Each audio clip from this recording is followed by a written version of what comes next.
Nā, kua neke atu I te kotahi wiki a Kere Gray e 52 ōna tau e ngaro atu ana I tōna kāinga.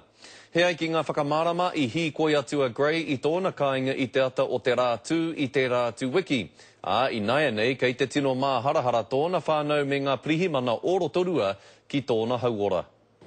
Ko tahi tonu te umere a Camille Hudson, te hoaranga tira o te Kerehi Gray, me era e a whiana I tana whānau. Come home. Just come home. Oh, Kere, where are you? Just come home. Come home. The boys are really, really missing you. I te atatū o te tūrei o te rāwiki, I hikoi atu a te kerehi mai tana kāinga I konei. A he mea ohorere anō, nā te mea kātahi tonu I aka tīmata, ki te arahi I ngā mahi Community Max, ki te marae o tapu ai haruru.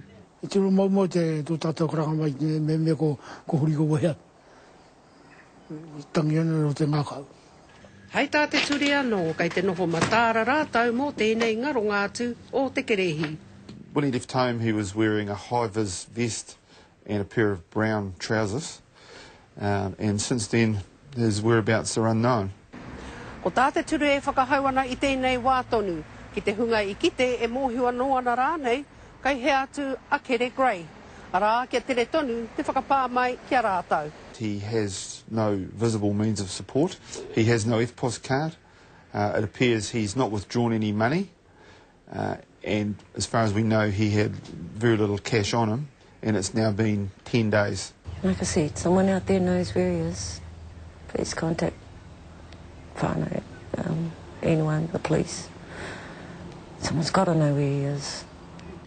I tēnei anō I tana rā huritau, 53, ko te wapata kē, kia tae mai aia I tēnei ahi tonu.